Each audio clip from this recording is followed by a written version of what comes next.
प्रिय विद्यार्थियों, आज मैं डॉक्टर राजू शर्मा अधिगम के सिद्धांत पार्ट 2 लेकर आपके सामने उपस्थित हूँ। मनोवैज्ञानिकों द्वारा अधिगम की अवधारणा करना ही अधिगम का सिद्धांत कहा जाता है। अधिगम के सिद्धांत को हमने दो भागों में बांटा था, व्यवहारवादी सिद्धांत और ज्ञानात्मक अधिगम सिद्धांत। व्यवहारवादी सिद्धांत में हमने इससे पूर्व में थार्नडाइक का उद्दीपन अनुक्रिया सिद्धांत का अध्ययन कर लिया है। इसके बाद स्किनर का सिद्धांत और पावलोव का शास्त्रीय अनुबंध सिद्धांत इसमें आएंगे। तो दूसरी तरफ ज्ञानात्मक अधिगम सिद्धांत में कोहलर का अंतर्दृष्टि सिद्धांत, लेविस का क्षेत्र सिद्धांत, सूचना प्रसंस्करण सिद्धांत और सामाजिक संरचना सिद्धांत, ये चार सिद्धांत में उसमें हम पढ़ेंगे।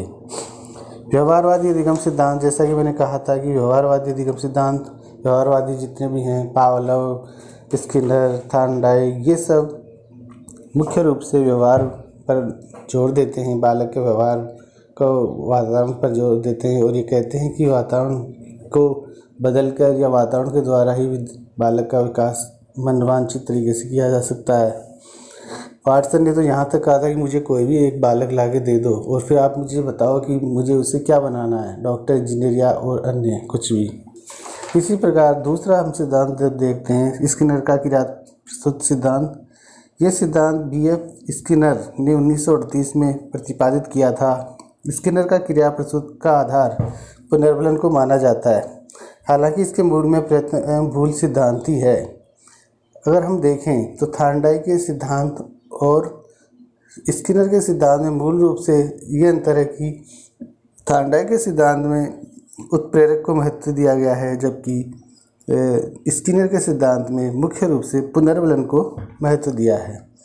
यानी अगर पुनर्बलन मिलता है तो वह क्रिया करेगा, जबकि थार्नडाइक कहते हैं कि उत्प्रेरक के कारण उसके साथ क्रिया की जाएगी। तो इस तरह से इन दोनों का ज़्यादा अंतर नहीं, केवल यही अंतर है कि एक उत्प्रेरक को पहले बल देता है और दूसरा पुनर्बलन को बल देता है। स्किनर ने कहा है कि यदि किसी क्रिया को करने से सहायक या सकारात्मक संतोषजनक परिणाम मिलते हैं तो वह व्यक्ति या प्राणी उस क्रिया को बार बार दोहराएगा और असफलता मिलने पर उसे दोहराने से बचा जाएगा। यानी अगर हम ये दूसरी तरफ से कह सकते हैं कि यदि कोई भी क्रिया यदि उसको अच्छे परिणाम देती है हमें तो वह दोबारा की जाएगी, और अगर अच्छे परिणाम नहीं देती तो दोबारा नहीं की जाएगी। स्किनर ने कुछ प्रयोग किए थे। स्किनर ने कबूतरों व चूहों पर प्रयोग किए। उसने एक समस्यावादी ध्वनि विहीन लीवर वाला बॉक्स तैयार करवाया, जिसे स्किनर बॉक्स के नाम से जाना जाता है। उसमें लीवर को दबाने से भोजन का टुकड़ा गिरता है। चूहे एवं कबूतरों को भूखा रखकर इस पिंजरे में रखा जाता है और उन्हें लीवर दबाने से ही भोजन मिलेगा, इस प्रकार की व्यवस्था की जाती है। बार बार लीवर के दबाने से सर्वप्रथम चूहे लोहे लीवर को दबाकर भोजन नहीं प्राप्त कर पाते, लेकिन जैसे जैसे वो धीरे धीरे वो क्रिया करते हैं तो प्रारंभ में उनका एक दो बार अनायास से ही पाँव लग जाता है लीवर पे और दरवाज़ा खुल जाता है। धीरे धीरे वो समझ जाते हैं कि किस प्रकार से वो लीवर खुलेगा, और अंत में एक समय ऐसा भी आता है जो वो बिना किसी के प्रयास के ही सीधे ही लीवर को दबा लेते हैं। इस प्रकार स्किनर का ये प्रयोग ये बताता है कि जब कोई क्रिया बार बार की जाती है तो वो उस क्रिया को दोहराया जाता है, तो उसमें जब असफलता मिलती रहती है, लेकिन एक दो बार असफलता मिलती है तो वह धीरे धीरे पुनः पुनः प्रयास करके उस एक ही बार में उस कार्य को कर लेता है। यानी अगर हम किसी क्रिया के बाद उनको पुनर्बलन देते हैं, जैसे मान लो कि इस उदाहरण में हम देखते हैं कि चूहे ने जब लीवर दबाया तो उसको भोजन का टुकड़ा मिल गया। इस तरह से अगर भोजन का टुकड़ा नहीं मिलता तो हो सकता है वो दोबारा क्रिया नहीं करता। तो इसका मतलब ये हुआ कि एहसास संबंध में पुनर्बलन को ज़्यादा महत्व दिया गया है। निष्कर्ष, अगर हम निष्कर्ष देखें तो ये प्रयोग ये बताता है कि पहली बार भोजन का गिरना प्रयत्न और भूल का परिणाम था। यानी जब प्रथम बार जब भोजन गिरा, इसका मतलब ये था कि वह उस समय प्रयत्न और भूल सिद्धांत काम कर रहा था। दूसरा, भोजन प्राप्ति ने चूहों के लिए पुनर्बलन का कार्य किया। जब भोजन प्राप्ति हुई वो एक तरह से चूहों के लिए पुनर्बलन थी, क्योंकि पुनर्बलन के बिना वो कोई भी कार्य नहीं कर सकता। तीसरा, लीवर दबाने से भोजन की प्राप्ति ने अनुक्रिया एवं पुनर्वन में संबंध स्थापित किया। लीवर जब दब जाता है, दबाया गया और भोजन मिल गया, तो इससे एक अनुक्रिया और पुनर्वन में एक संबंध स्थापित हो गया। चौथा अगर देखें तो बार बार क्रिया दोहराने से, लीवर दबाने की क्रिया करने से वह क्रिया आसान हो गई। पांचवा अगर हम देखते हैं तो प्रत्येक अगली बार में लीवर दबाने का कार्य करने में कम समय लगता है, जो ये बताता है कि वह उसने ये समझ लिया है कि भोजन किस तरह से प्राप्त होगा। छठा, ये पुनर्वलन एवं अनुक्रिया के बीच के संबंध को बताता है। पुनर्वलन एवं अनुक्रिया आपस में किस तरह से जुड़े हैं, इस संबंध को ये बताता है कि अगर पुनर्वलन मिलेगा तो अनुक्रिया होगी। इस प्रकार दूसरी तरफ उसने कबूतरों का भी प्रयोग किया। यह प्रयोग अपने कबूतरों पर भी किया। भूखे कबूतरों को उसने बॉक्स में बंद कर दिया, फिर पिंजरे में प्रकाश डाला गया। कबूतर ने प्रकाश को डालते ही चोंच मारना प्रारंभ कर दिया और पिंजरा खुल गया। यही क्रिया बार बार दोहराई गई और एक समय बाद कबूतरों के एक ही प्रयास से पिंजरा खोल लिया। इस सिद्धांत की शिक्षा में उपयोगिता अगर हम देखते हैं तो यह है कि सीखे गए व्यवहार द्वारा वांछित परिवर्तन किया जा सकता है। यानी हम व्यवहार को कुछ नए से व्यवहार को हम बच्चों में डाल सकते हैं। विद्यार्थियों को पुरस्कार और प्रशंसा देकर उनके व्यवहार को दोहराने की ओर प्रेरित किया जा सकता है। यदि हम अच्छे व्यवहार को प्रोत्साहन देते हैं, सकारात्मक, और बुरे व्यवहार को नकारात्मक प्रोत्साहन देते हैं, तो बालक में सुधार अवश्य होता है। विद्यार्थियों की सही अनुक्रिया को प्रोत्साहित एवं गलत अनुक्रिया को आलोचना करके भी अधिगम की ओर ले जाया जाता है। यानी जो सही अनुक्रिया होती है उनके लिए शाबाश, हाँ बहुत अच्छा, अच्छी बात है, करो, और गलत अनुक्रियाओं को आलोचना, नहीं तूने क्यों किया, गलत है ये, तो दोबारा सुधार करो। ये इस तरह से करके हम उसको एक तरह से नकारात्मक प्रोत्साहन दे सकते हैं। इस प्रकार इस विधि द्वारा पाठ्यक्रम को छोटे छोटे भागों में बांट कर अध्ययन किया जाता है, जो कि बालक के लिए सरल होता है तथा उचित व्यवहार सिखाने हेतु पुरस्कार और दंड का प्रयोग किया जा सकता है। यदि हम ये सोचते हैं कि बालक में वांछित व्यवहार डेवलप करना है तो हम इसको प्रयोग कर सकते हैं, और कौशल का विकास करना भी संभव है। इसके द्वारा हम कौशल का विकास भी कर सकते हैं। ये इस प्रकार से हमने स्किनर का क्रिया प्रस्तुत सिद्धांत देखा। इसके साथ ही एक और सिद्धांत है पावलोव का शास्त्रीय अनुबंध सिद्धांत, उसका भी हम इसके अंतर्गत अध्ययन करेंगे। शास्त्रीय अनुबंध सिद्धांत के प्रतिपादक रूसी वैज्ञानिक एवं शिक्षा शास्त्री इवान पी पावलोव थे, जिन्होंने 1904 में इसका प्रतिपादन किया। इस सिद्धांत को अनुकूलन अनुक्रिया सिद्धांत के नाम से भी जाना जाता है। इस सिद्धांत के अनुसार प्राचीन व्यवहार में परिवर्तन करके उद्दीपक की उत्तेजना से प्रभावित होता है।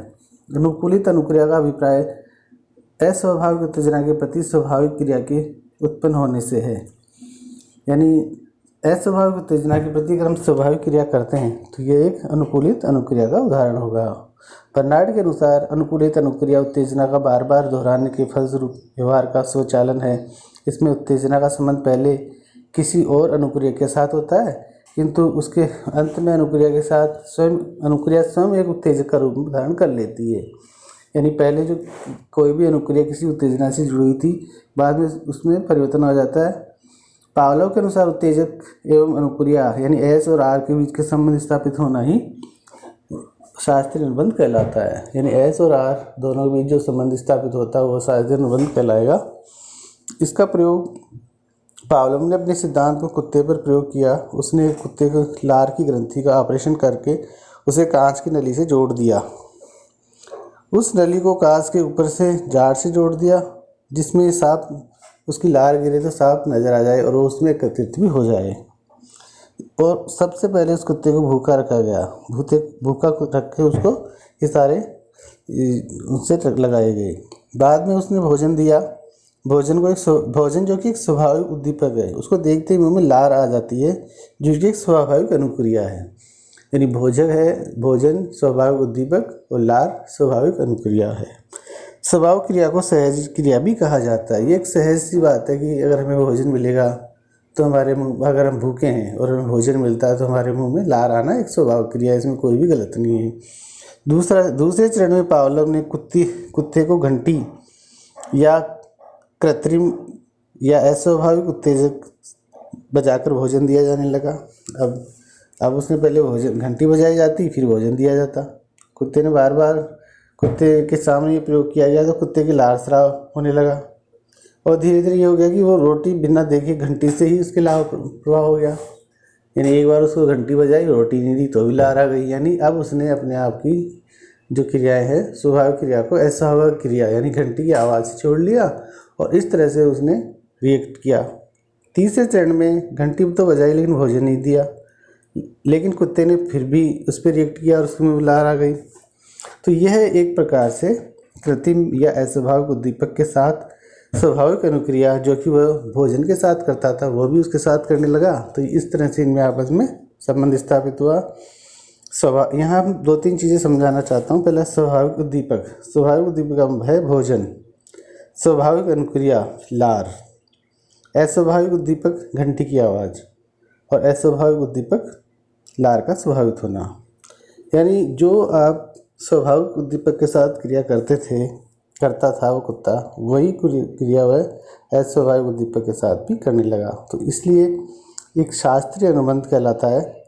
ये उद्दीपक इस प्रकार दो उद्दीपक एक साथ दिए जाते हैं तो कृत्रिम उद्दीपक के साथ भी वही अनुक्रिया होती है जो स्वाभाविक उद्दीपक के साथ होती है।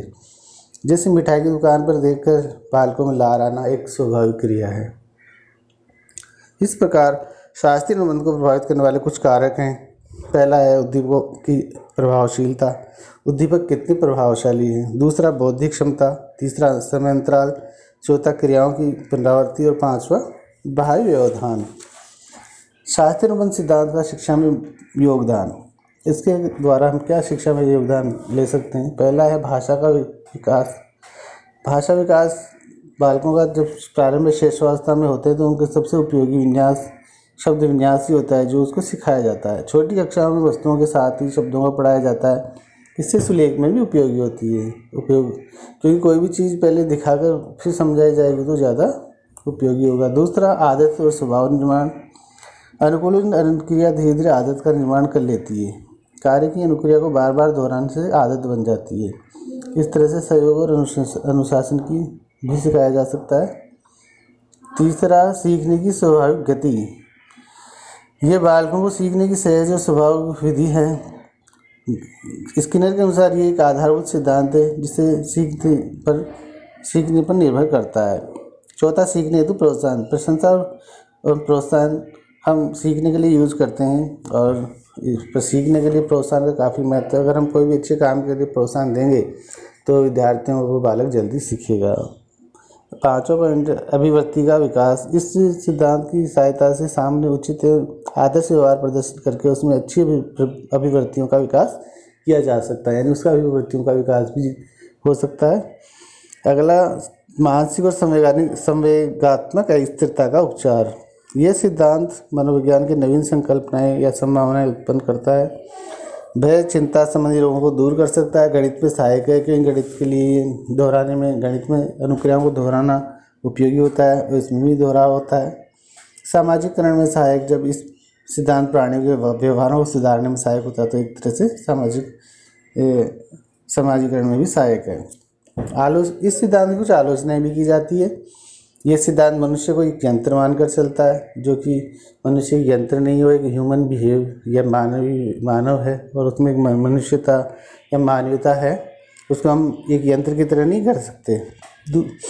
जटिल विचारों की व्याख्या करने में भी ये सिद्धांत असफल रहा है कि जटिल जो इसके तरफ सिंपल या साधारण विचारों को हम कृति की तैयारी करा सकते हैं, जटिल की नहीं। परिपक्व अनुभवी लोगों के लिए उपयोगी नहीं। जो बहुत ज़्यादा मैच्योर या अनुभवी लोग हैं वो इससे कोई फ़ायदा नहीं उठा पाएंगे। और स्थायित्व का भाव पाया जाता है इसमें। पुनर्वलन को कई मनोवैज्ञानिकों ने सीखने के लिए आवश्यक नहीं माना। अब तो ये भी लोग कहने लगे कि भाई पुनर्वलन सीखने के लिए ज़रूरी नहीं है। सीखने के लिए कई प्रकार से और भी अन्य कारक जिम्मेदार हैं। सीखने के लिए बार बार दोहराना भी आवश्यक नहीं है। अगर किसी को एक बार में कोई चीज़ आ जाती है तो बार बार दोहराने से उसका कोई अंत नहीं है। इस प्रकार से ये दोनों सिद्धांत का अध्ययन हमने कराया है, और अब अगली बार में हम अगला कोई नया सिद्धांत लेकर सामने उपस्थित होंगे। धन्यवाद।